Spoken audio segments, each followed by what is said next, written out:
really like to try to figure out.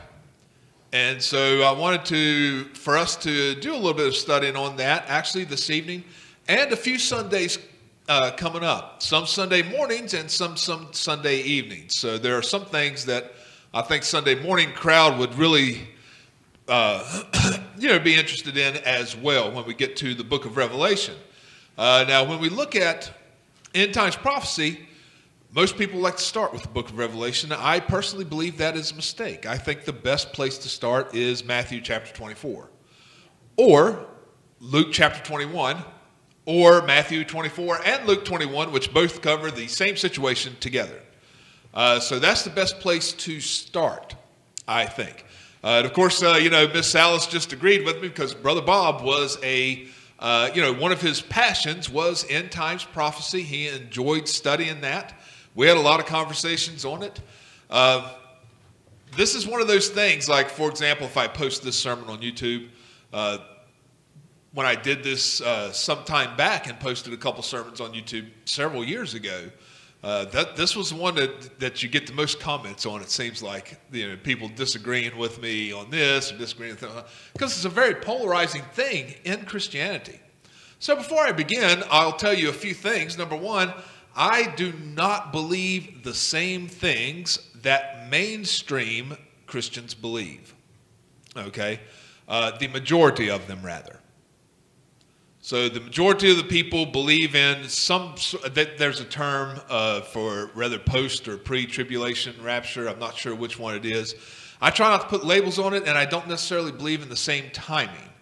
But with that being said, I have no problems with people believing something different in this area of timing as long as they believe in the same things. For example, I believe that there will be a rapture. So if you believe there's a rapture, that's fine. But I differ with the majority of believers on the timing of the rapture. And for me, that's fine. I don't concern myself with that too much. Understanding end times prophecy can really help us to understand where we are in the end times and where we are in time in general. And it is important to study because the Bible devotes a lot of time to it. That's why it must be important for us to study it. There are chapters everywhere in the Bible that point to the end times, so clearly it's something that we need to know. However, it's not as important as salvation. It's not as important as some other things. But it is still important because there's a lot in the Bible about it. And while I don't really believe what the majority of Baptists believe, I do believe what a lot of Baptists believe, because a lot of Baptists believe the same thing that I do. So it's nothing, I don't believe in anything radical or new. But what I believe is this: God is not the author of confusion. And a lot of people, to get their beliefs, they do some twisting and things like that, which cause me to be confused when they try to explain it to me. And I don't believe that God intended for it to be that confusing. So most Christians have their preconceived notions that they have gotten from Hal Lindsey and Jack Van Impe. Of course, he's been dead for a while now, I think. But he was the big one. I can remember watching him when I was little, because he came on at like 11:30 at night. Instead of watching Johnny Carson, I would watch some Jack Van Impe, because his ability to quote scripture was out of this world. It's like he knew the whole Bible. However, I don't believe he knew everything in the end times right. But to his credit, one thing that he did say, and I remember this in one of his talks, even though he spoke very fast. He said, there are some people out there that don't believe the same thing that I believe. He said, when we get to heaven, I'll be able to tell them that I was right and they were wrong. I don't know if that's the case or not, but clearly so in other words, he was open to some disagreement with him, even though he was convinced that he was right. Well, I'm the same way. I am open to disagreement with me, even though I am convinced that I am right. So I will show you what I believe as it pertains to end times doctrine. So again, the best way to look at it, I think, is to start with Matthew 24. And when we look at Matthew 24, then we look at other passages in the scripture, and you're going to find they line up exactly the same. as Matthew 24. And if they don't, then you are misinterpreting those passages. Because just like we covered this morning with Paul in 1 Corinthians chapter 7, he was very careful not to contradict what Jesus had said about divorce. He said, this is cut and dried, the commandment. And then he makes very clear, and a lot of people like to brush over this, he makes very clear, now this is my opinion on certain things. Even in his opinion on certain things, he did not contradict the Lord. He said, okay, if somebody's going to leave, let them leave. But he said nothing about divorce or them or remarrying or anything, because that would have contradicted what God said, what Jesus said. So even with that, even with his opinion, even though it was not commanded by God or anything like that, he's careful not to contradict Jesus. And so, why do we not want to contradict Jesus? Because Jesus is the Son of God. Jesus is the Word. Jesus is always right. So we take what he says and we make everything else fit it. We don't take what Jack Van Impe and Hal Lindsey say and others say and then twist scriptures to try to make them fit that. That's teaching for commandments, the doctrine of men. And that's what Jesus cautioned against in the Bible. So we study the Bible for ourselves and we determine for ourselves what it says. And so with that being said, we're going to go through Matthew chapter 24 tonight as a sort of a groundwork because, again, this Jesus lays it out very quickly, very easily in one chapter what is going to happen in the end times. And then we get a lot of fleshing out with John in the book of Revelation and other places.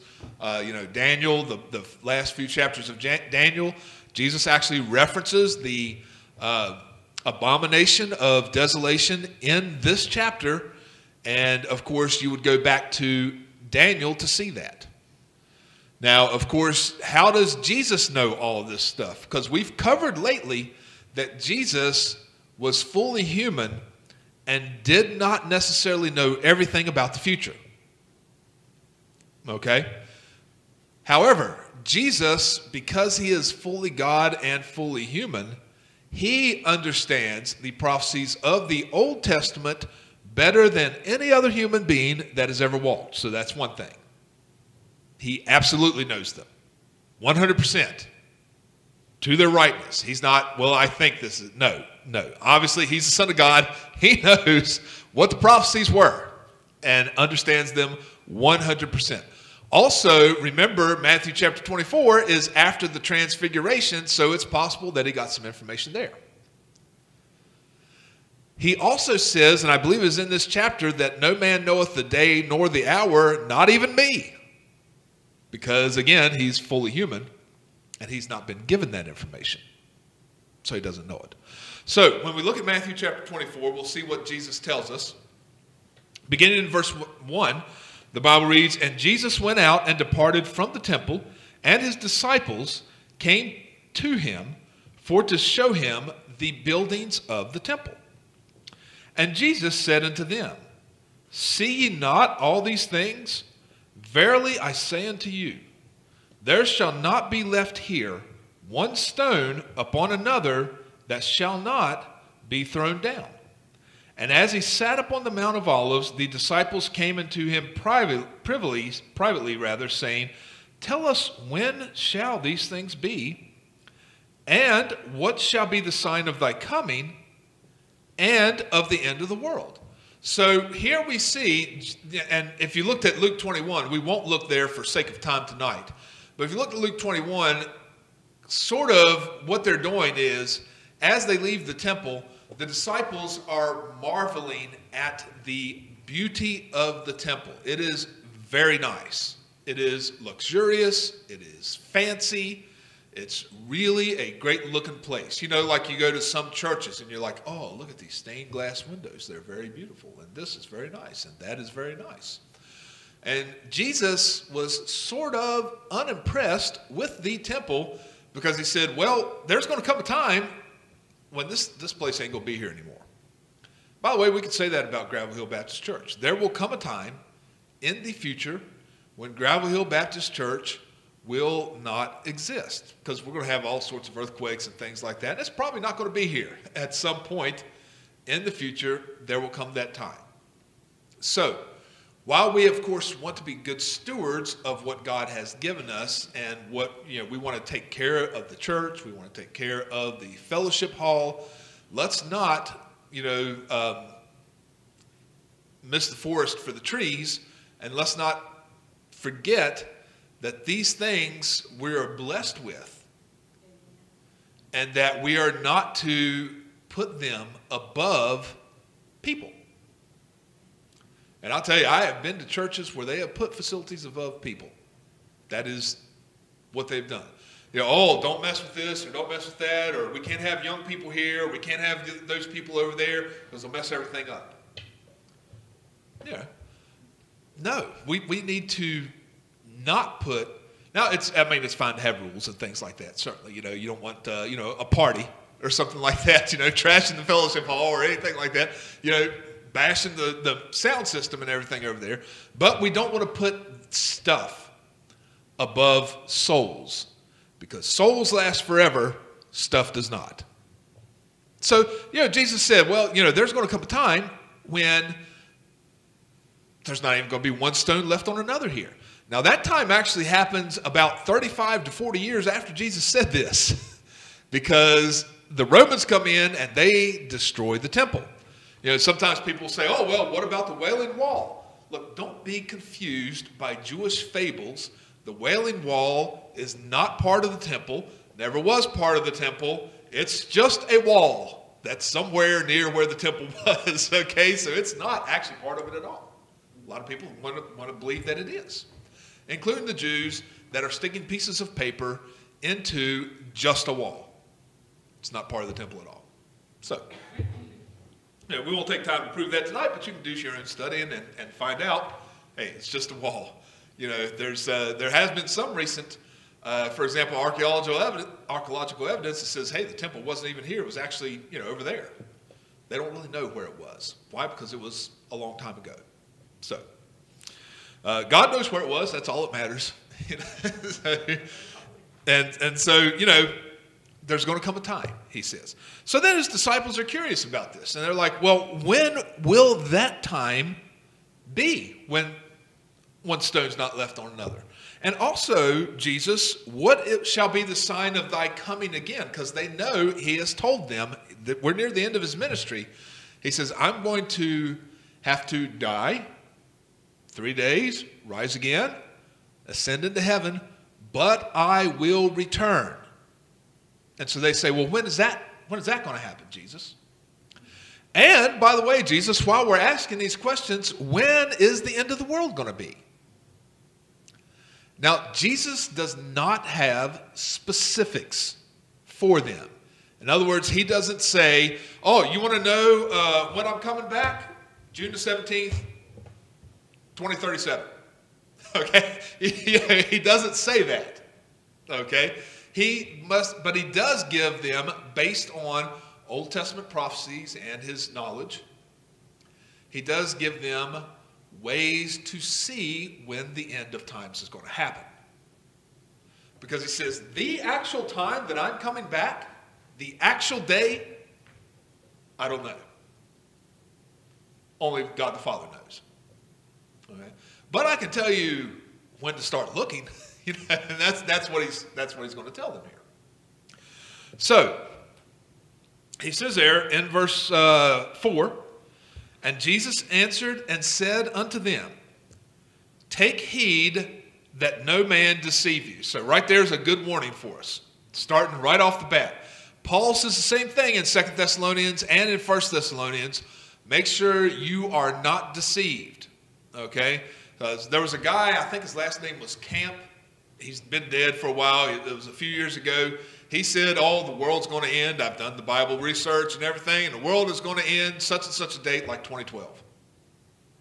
But clearly he was wrong, because we're still here, and it's beyond 2012.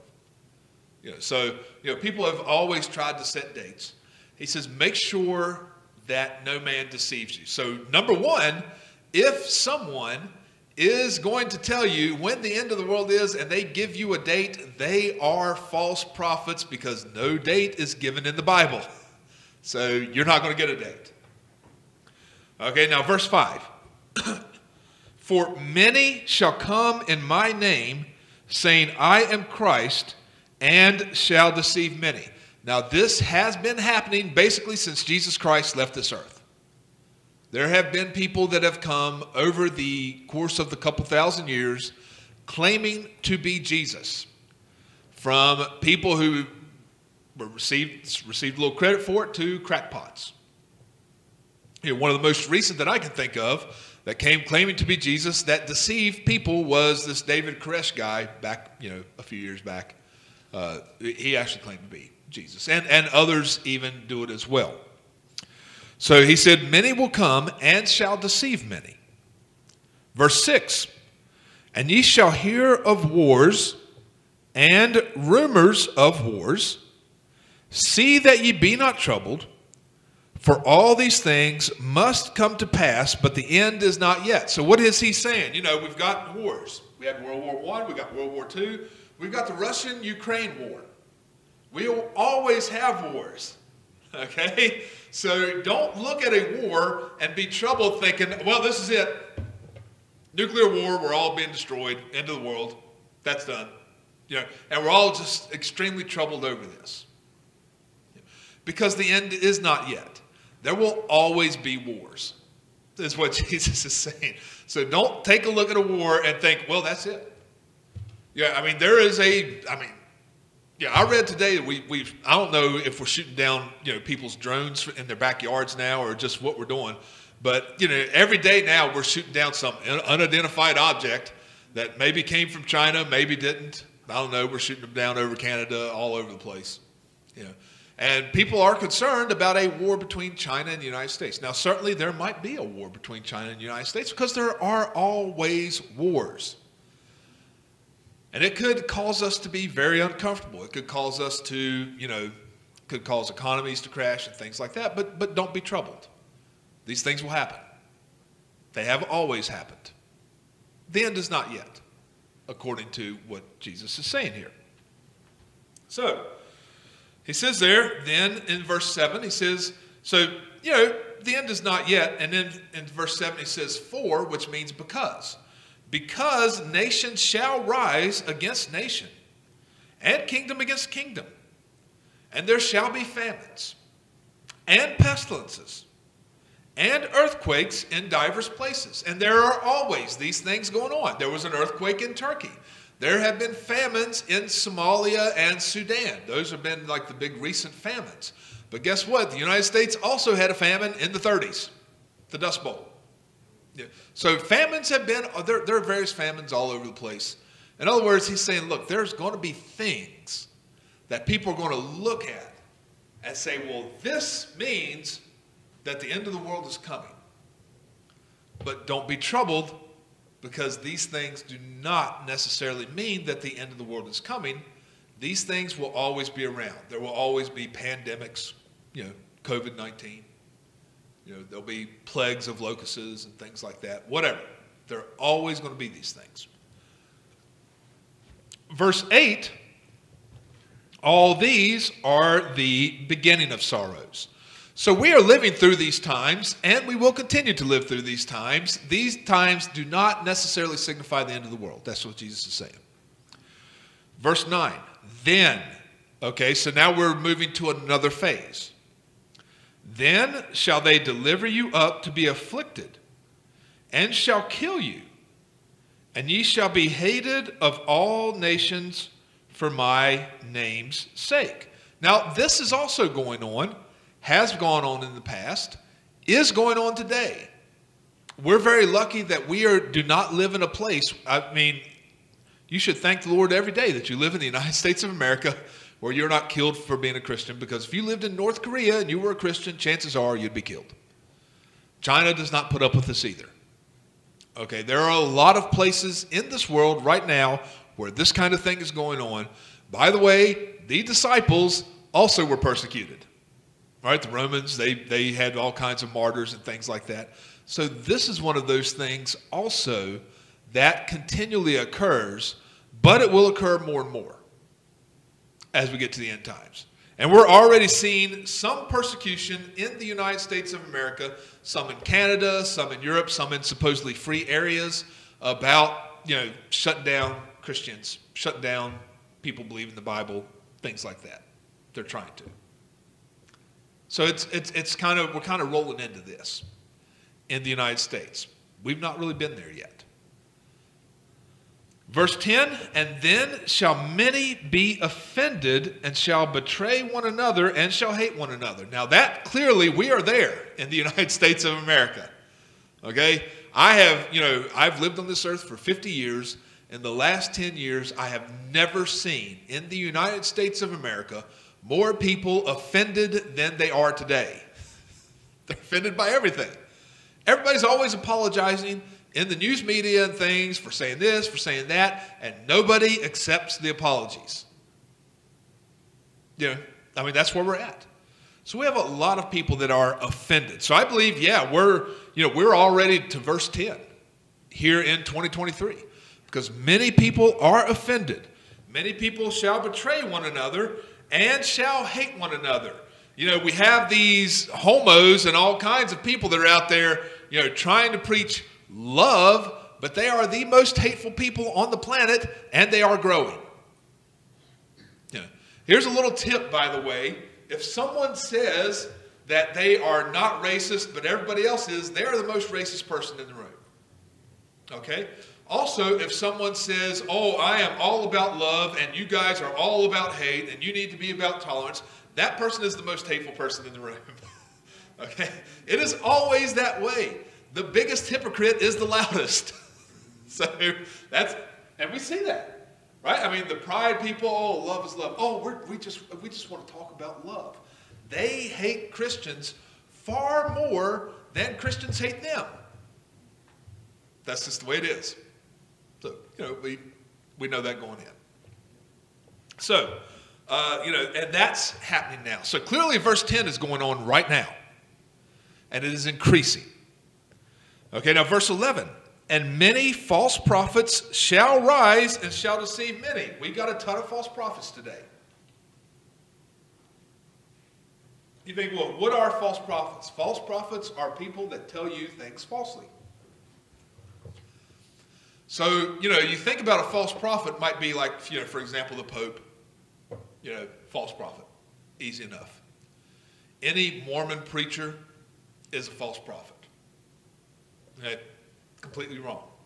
But what some people don't realize is that pretty much 99% of all professors in universities today in the United States of America are false prophets because they teach a false religion of atheism and a belief in evolution and things like that. So they are false prophets. Also, there's tons of false prophets. More and more every year. Yeah. Because atheist is like one of the fastest growing religions in the United States of America. So verse 12, and because, now notice this one, we are here as well in verse 12.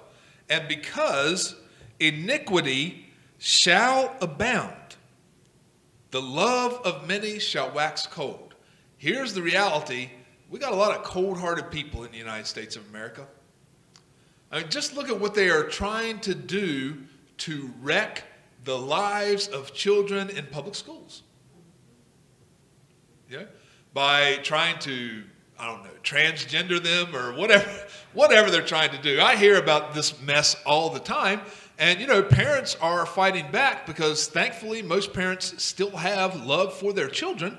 And so, I just read an article today about, the Seattle public school system and the Portland public school system have lost so many students that they're starting to have to consolidate schools because the homeschool population has increased dramatically and people have left, basically because these school systems do not love children. Now, understand this. No school system, no public school system in the United States of America loves children. They will tell you that they do. And you will believe it if you are dumb and naive. All they care about is more money. Okay? Like teacher unions, they care nothing about students. Zero, zilch, nothing. They care about more money for the teachers so that the union can get more money. That's all they care about. That's it. Nothing else. Every public school system in the United States is that way. Don't believe now, teachers do care about children. Okay? Individual teachers can care about children. Yes, that is possible. But school systems as a whole absolutely do not. Just like bosses can care about employees. However, the company itself does not care about their employees. Our people are our number one asset. That's a bunch of baloney. If you believe it, you are one of the most naive people I have ever seen. My company, which I enjoy working for, I understand all they care about is making money. That's it. And they'll say, oh, we care about people. Baloney. They care about survival and making money. Now, individuals in that company may care about people, certainly. But the company as a whole does not. So, because iniquity will abound, by the way, the love of money is the root of all evil, the love of many will wax cold. We see that here in verse 12. Verse 13, but he that shall endure unto the end, the same shall be saved. Verse 14, and this gospel of the kingdom shall be preached in all the world for a witness unto all nations, and then shall the end come. Now this is going on now big time, all across the world. There are people in every nation in the world who have heard the gospel. Okay? Now there may be places that haven't heard it necessarily yet. But with the age of the internet and all this stuff, pretty much everybody's heard. If we're waiting for the end to come for all of the world to hear, I would say that, in Jesus' time, we probably weren't there. Maybe 40%, 30% of the world had heard the gospel. But today, I would say you're looking at above 95%. So clearly, we are progressing along there. When everyone has heard the gospel, when the gospel has been preached in every nation, and every nation has had a clear understanding of salvation, every person then will have the option, the choice. Then, if they choose to reject it, God's like, well, I've got the gospel preached everywhere. So now it's time to put in motion the end of the world. So I believe we're kind of sitting there in verse 10, basically through 14. That's where we are in 2023. Verses 10 through 14. Now, notice verse 15. When ye therefore shall see the abomination of desolation spoken of by Daniel the prophet stand in the holy place, whoso readeth, let him understand. So what is that? If we study that, if we get an understanding, that is the Antichrist in Jerusalem. When we see that, that's the abomination of desolation. The Antichrist in Jerusalem. Okay? That's what Daniel prophesied. That's what we see in Revelation. That's what we see in the book of 2 Thessalonians, which we'll look at some point when we get a chance. When we see these things, this thing, now know that the end is very near. Now, here's where I differ from a lot of other pastors. Notice that we don't have a rapture yet. Okay? I believe that the Antichrist will be revealed as the abomination of desolation before Jesus Christ returns because of that. Okay? So that's where I differ from a lot of people. Because a lot of pastors will say this, and it's okay to say this. I don't have really any major problem with them. Jesus Christ could come at any moment. I do not believe that. I believe that you could go to Jesus Christ at any moment because we are not guaranteed the next breath. However, I do not believe that Jesus Christ will come at any moment because we haven't seen the abomination of desolation yet. Okay? And the Bible never says, by the way, that he could just come at any moment. It says that he will come at a time that people are not ready for him. But it also says that if you are a Christian who studies the Bible, you will know about when he's coming. You won't know the definite day and time, but you will know about. And we'll get to that as we continue through this chapter, which we're not going to finish tonight, so we'll have to pick up the rest of this chapter in 2 weeks. But we'll continue to move on here because next week is gospel sing. So, this will give you a chance to marinate on this, and then we'll get into some meat and potatoes really in 2 weeks on that Sunday night. So, the abomination of desolation here in verse 15. Verse 16. Then let them which be in Judea flee into the mountains. Let him which is on the housetop not come down to take anything out of his house. Neither let him which is in the field return back to take his clothes. And woe unto them that are with child, and to them that give suck in those days. But pray ye that your flight be not in winter, neither on the Sabbath day. So we're going to have the abomination of desolation show up in Jerusalem. In Luke chapter 21, which gives us this exact same passage, we get a little more information. Jesus says, when you see Jerusalem surrounded by armies, that's why he's telling the people in Judea to run, because there's going to be, quite a, and there always is tension over there. Well, there's going to be a little more tension than usual over there. So he says there in verse 21, for then shall be great tribulation, such as was not since the beginning of the world to this time, no, nor ever shall be. So when people see the abomination of desolation, they need to run and hide and protect themselves, because at that point, we're going to get great tribulation. And that's what the Bible always says. Great tribulation. It does not say the great tribulation, like a label on a certain amount of time. It doesn't say that anywhere in the Bible. It just says great tribulation, meaning it's going to be tribulation that is great. Greater than any we have ever seen. And so that is when Jesus warns people to run. So we see the abomination of desolation, and then we have a lot of tribulation. What is tribulation? It's persecution, it's hardship, that kind of thing for people. Okay?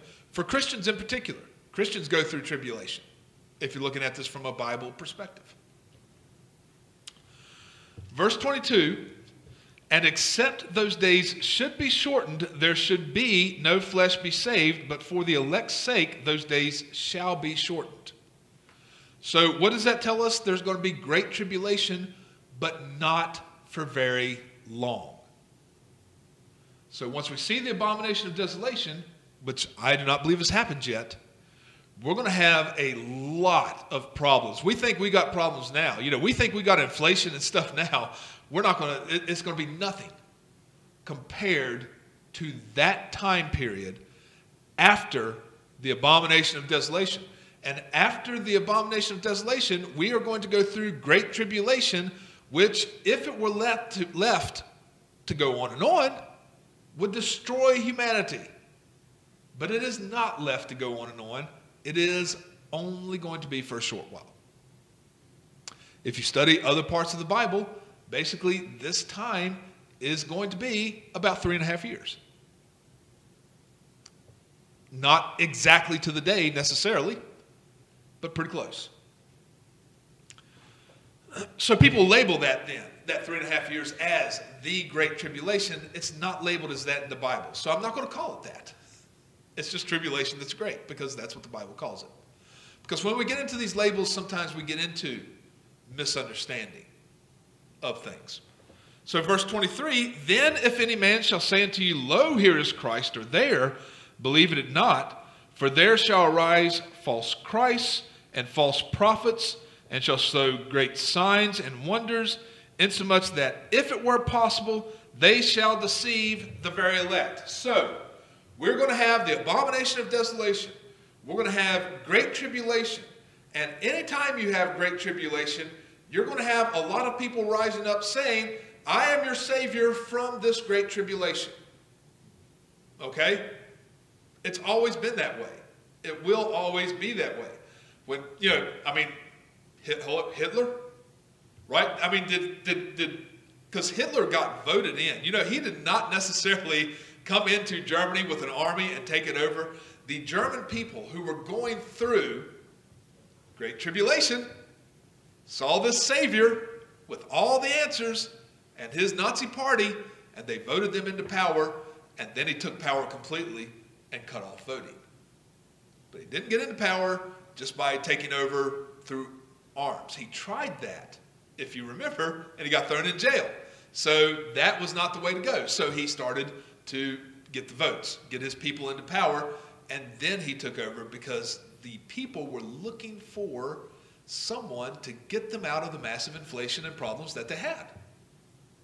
And he said, I'm the guy. And so Jesus is saying that during this great tribulation, there are going to be a lot of people popping up saying, I'm the Savior. I'm the guy. I can fix this. I can fix all these problems. He says, they are not the Christ. So don't pay any attention to them. Verse 25, behold, I have told you before. Wherefore, if they shall say unto you, behold, he is in the desert, go not forth. Behold, he is in the secret chambers, believe it not. For as the lightning cometh out of the east, and shineth even unto the west, so shall also the coming of the Son of Man be. He's going to come as like the sun rises. As the lightning comes from the east to the west, that's how he's going to come into this world. He's not just going to pop up having already been here. Okay. Verse 28, for wheresoever the carcass is, there will the eagles be gathered together. Verse 29. So we're going through this. We're seeing the abomination of desolation. We're seeing great tribulation. We're seeing a lot of people pop up saying, hey, I'm the answer to the problem. But they are not him. This is going to be a very short time between the abomination of desolation and Jesus coming again. Because if those days were long, there wouldn't be anybody here. That's how bad the tribulation is going to be.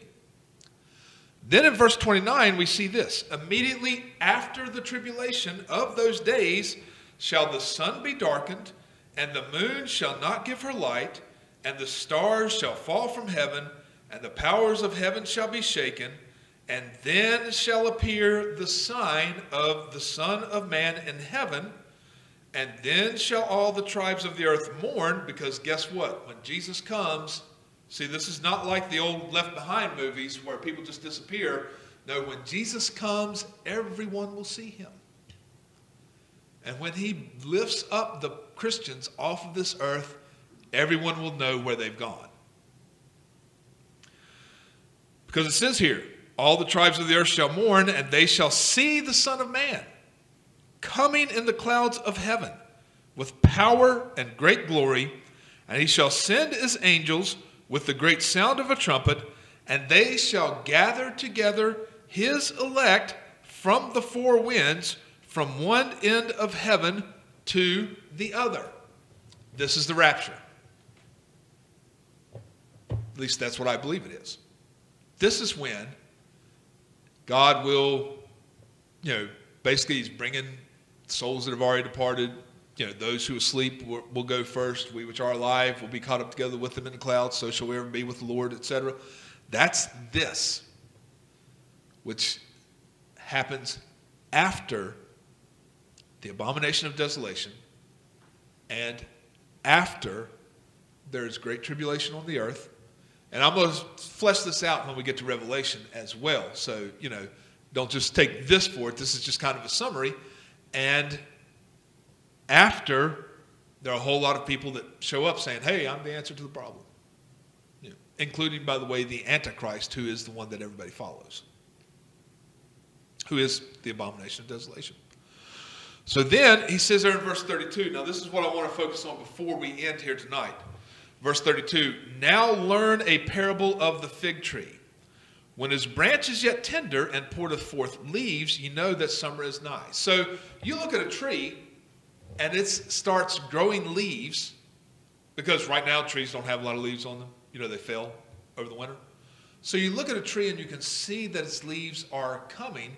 You know that summer is soon. Verse 33, so likewise ye, when ye shall see all these things, know that it is near, even at the doors. See, back then they probably didn't have, oh, summer starts on June or whatever, 20th, 21st or whatever. Now, how can I tell that summer is coming? By looking at the leaves on the trees.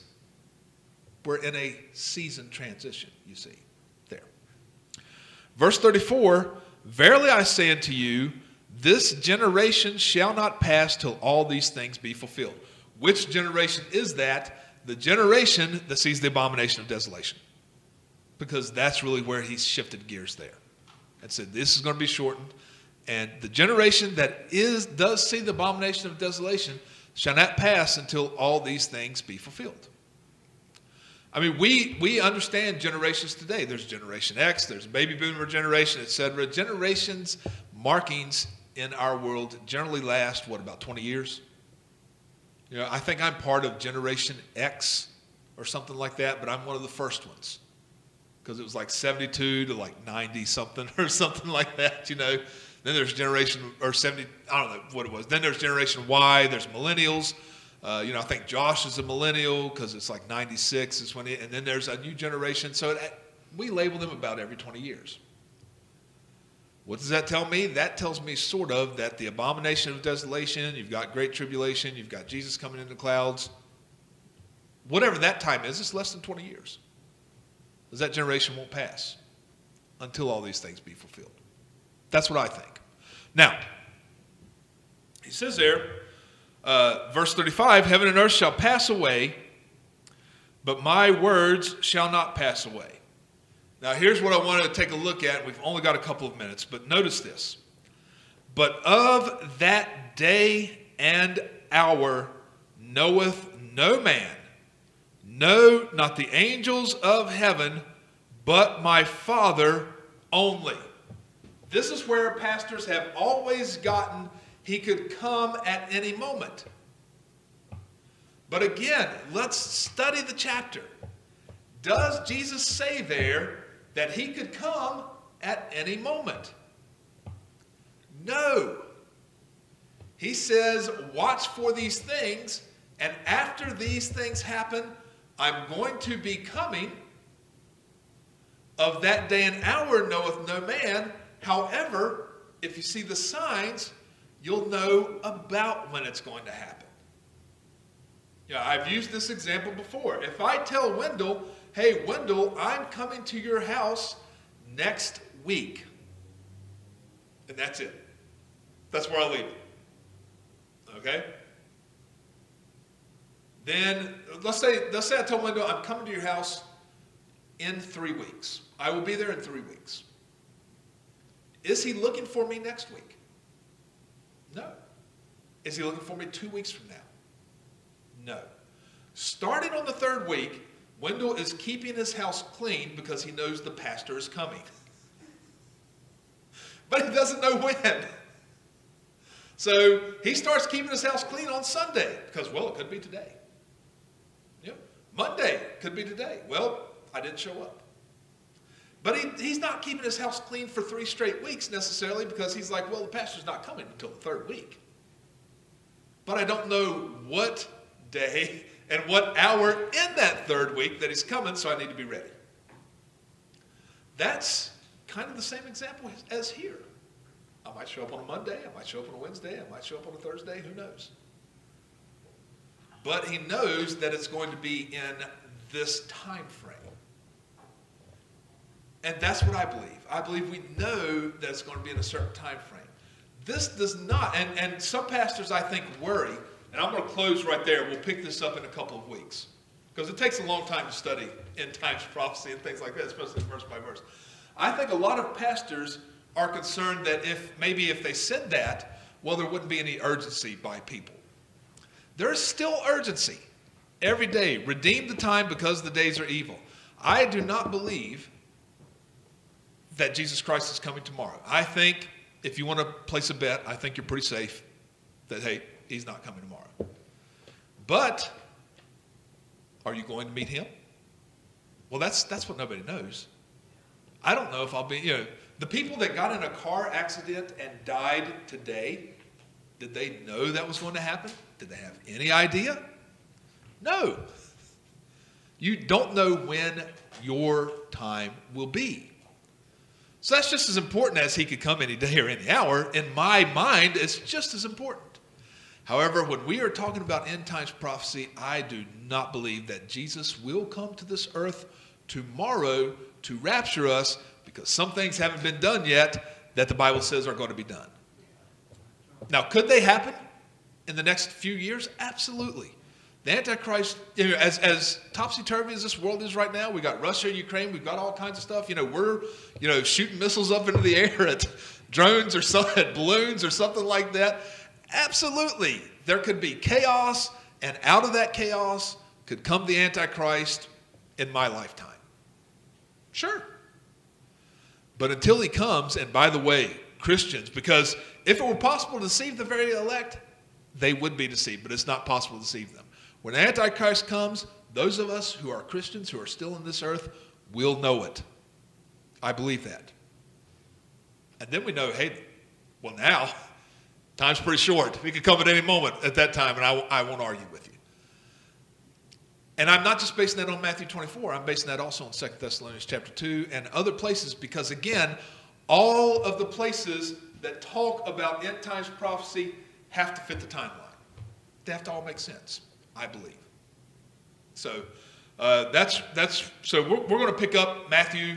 We're going to talk more about that probably in 2 weeks to finish Matthew chapter 24.